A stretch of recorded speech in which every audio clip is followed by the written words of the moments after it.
नमस्कार दोस्तों, स्वागत है आपका रखिए क्लासेस में। दोस्तों, आज की क्लास में हम लोग बिहार स्पेशल में ज्योग्राफी को देखेंगे। और बिहार स्पेशल से मतलब मेंस में जो क्वेश्चन बनता है तो ये क्वेश्चन इम्पॉर्टेंट हो जाता है, क्योंकि इससे हम लोग हर साल जो है ये हर साल कहीं ना कहीं न्यूज़ में बना रहता है। ये जो टॉपिक है बाढ़ एवं सूखा है, तो इसे आज हम लोग देखेंगे। इसके अलावा दोस्तों एक बात आपको बता दें कि अभी की रिकॉर्डिंग जो आप जानते हैं जिस पे जो रैक होता है, जिस पे हम लोग कुछ सामान रखते हैं, तो उसमें अपना मतलब सेटअप करके बोलना पड़ रहा है ताकि आवाज़ क्लियर आ सके।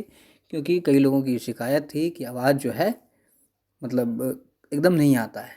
तो ये सिस्टम अभी एक तरह से इको की तरह आवाज़ आ रहा है, शायद आपको भी ये लगेगा, है ना।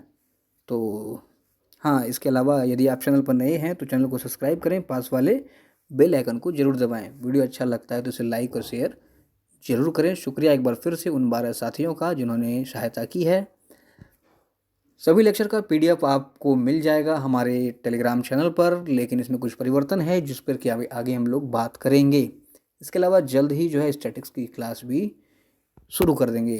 तो चलिए शुरू करते हैं आज का टॉपिक। कहता है कि बाढ़ एक ऐसी प्राकृतिक आपदा है जिससे बिहार जो है सर्वाधिक प्रभावित होता है। बिल्कुल सही बात है। ये बाढ़ एक ऐसा आपदा है जिससे कि हर साल जिससे प्रभावित होते हैं लोग। बिहार में प्रत्येक वर्ष बाढ़ अवश्य आता है, जो कि कहीं ना कहीं बिहार के बढ़ती गति पर प्रतिकूल मतलब उसको रोकने का काम करती है। प्रत्येक साल आने वाला जो बाढ़ है, लाखों की जान माल की क्षति होती है।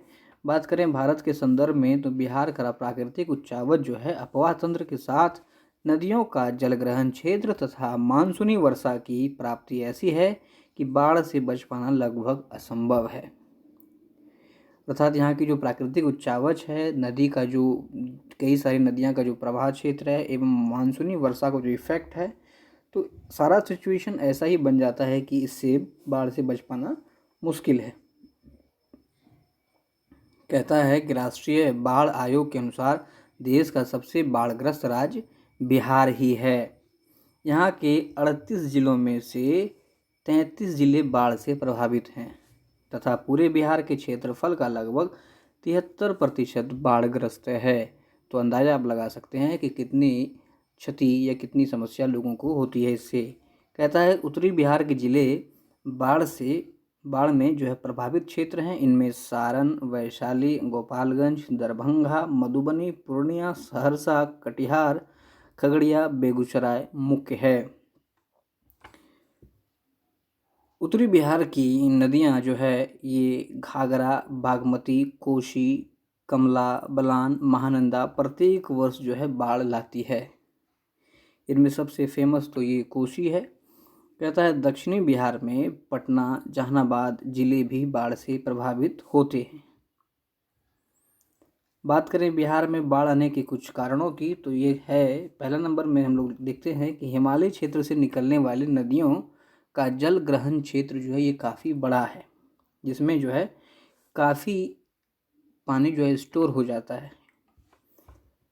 कहता है कम समय में अधिक वर्षा के कारण जलराशि काफ़ी बढ़ जाती है। आगे कहता है कि उत्तरी बिहार की सभी नदियां गंगा में मिलती है।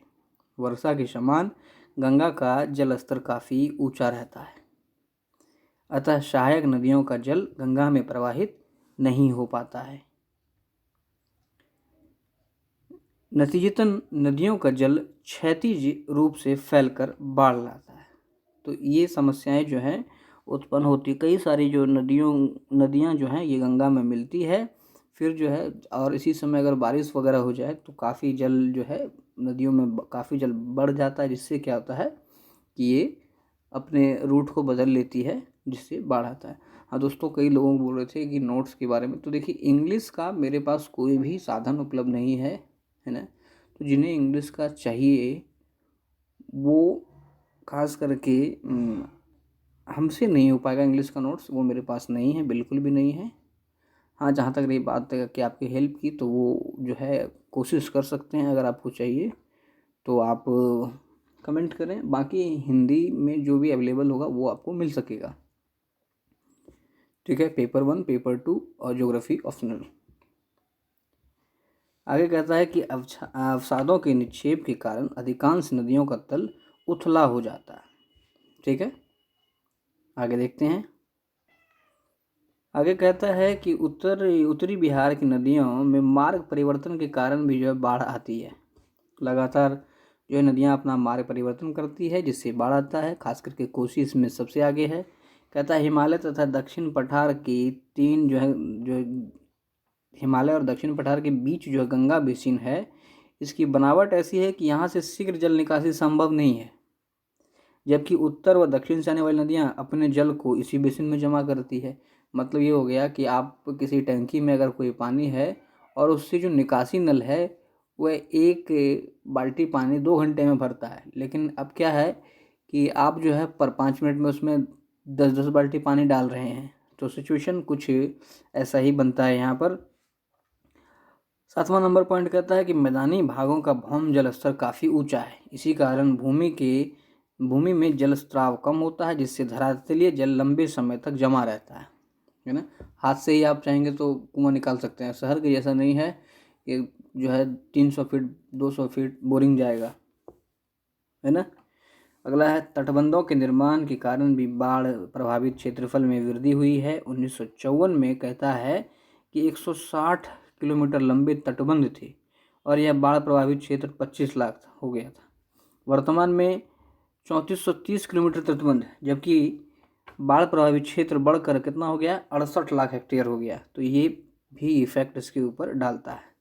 इसके अलावा ये जब अचानक टूट जाते हैं, तटबंधों के अचानक टूटने से भी बाढ़ आते हैं। बात करें यहाँ थोड़ा अपने पढ़ाई से हट के बात करें तो टूटने की बात जहाँ तक आई है तो आपको पता ही होगा कि 20 साल में बनता है। ये सब लिखना नहीं है, 20 साल में बनता है, लेकिन आज उद्घाटन किए परसों टूट गया। पता चला कि किसी को चूहा खा गया, किसी को कॉकरोच ने कुतर दिया। तो ये समस्या है, ये टूटेगा बांध तो बाढ़ आएगा, है ना। बिहार में 3-4 चीज़ बहुत फेमस है कि पुल ज़्यादा दिन टिकता नहीं है। चलिए, कहता है कि 2 नदियों पर तटबंध बनने के कारण बीच का जो है 50 से 100 किलोमीटर क्षेत्र जो कटोरानुमा आकार धारण कर लेता है, में पानी भरने के बाद भी पानी निकलना मुश्किल हो जाता है। फलतः बाढ़ की अवधि और भी लंबी हो जाती है। जल स्तर लगातार उठते रहता है। बात करें रोकथाम के प्रयास की तो इसमें देखिए क्या लिख सकते हैं। बाढ़ एक प्राकृतिक आपदा है, इसे 100% रोकना असंभव है, परंतु इससे होने वाली हानि को रोकने एवं बाढ़ का प्रभाव कम करने के उपाय किए जाते रहे हैं।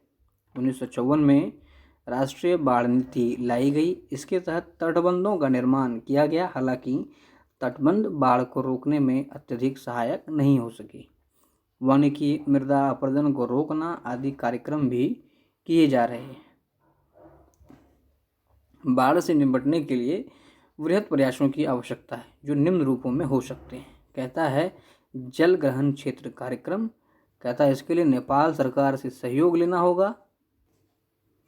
इसमें बेडिंग, वनीकरण, समोच्च कृषि महत्वपूर्ण कार्य करने की आवश्यकता है। इसके अलावा नदियों से गाद अवसाद हटाना आवश्यक है। लघु नदी परियोजना बनाना भी जरूरी है। ड्रेनेज चैनल योजना बनाने चाहिए ताकि जल एकत्रित न होकर अलग अलग भागों में निकल सके।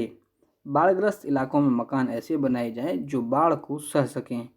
फ्लड इकोलॉजी विकसित करनी चाहिए, जिसमें मत्स्य पालन, मखाना, सिंघाड़ा एवं अन्य जलीय कृषि शामिल हो।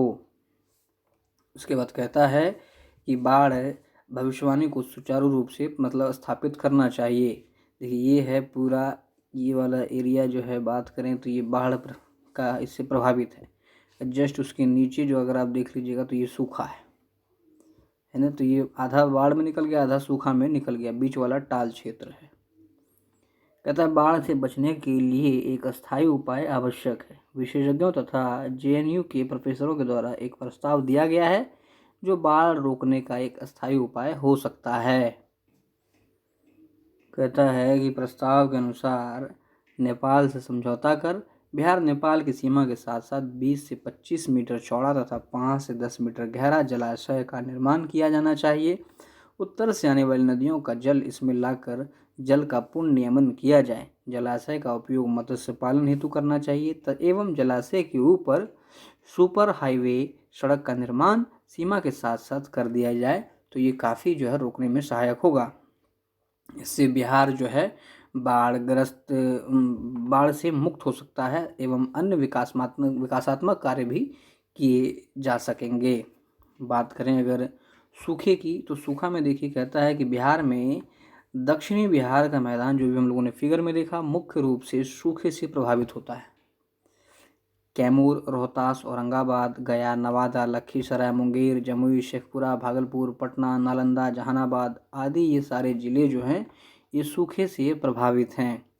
कई ज़िले बाढ़ और सूखे दोनों से प्रभावित होते हैं। कुल मिलाकर बिहार का 20% भाग सूखा पीड़ित है। 73 तो बाढ़, 20% सूखा है ना, तो ये समस्याओं में ही गुजर रहा है। बात करें सूखे का प्रमुख कारण मानसून की अनिश्चितता है। यदि वर्षा मध्य मई से लेकर के मध्य अक्टूबर के बीच लगातार 4 हफ्ते तक 5 सेंटीमीटर से कम हो तो मौसम विज्ञान के अनुसार यह सूखे की स्थिति होती है। बात करें दक्षिण बिहार के मध्य में वर्षा 100 सेंटीमीटर से कम होती है। यहाँ सामान्य सूखा का क्षेत्र है। दक्षिण बिहार में बहने वाली नदियाँ ग्रीष्म ऋतु में सूख जाती है। कहीं ऐसी है कि नदियाँ जो उफान मारती है और कोई ऐसा क्षेत्र है जहाँ पर नदियाँ सूख जाती है, जो सूखे को बढ़ावा देती है। वनों के विनाश ने वर्षा की अनिश्चितता को बढ़ाया है, जो सूखने का एक महत्वपूर्ण कारण बनता है। बात करें इससे निपटने के में, तो देखिए सूखे से निपटने के लिए वनीकरण अत्यंत आवश्यक है। नहर विकास के साथ बिहार में वनीकरण, शुष्क कृषि, ट्यूबवेल इत्यादि कार्यक्रमों पर ध्यान दिया गया है। सोन नहर परियोजना सूखे से निपटने एवं दक्षिण बिहार में सिंचाई के लिए आरंभ की गई थी। सूखे के समाधान हेतु सबसे कारगर उपाय है वाटर शेड प्रबंधन, जिसे अनुपयुक्त एवं बर्बाद होने वाले जल का समुचित उपयोग किया जा सके।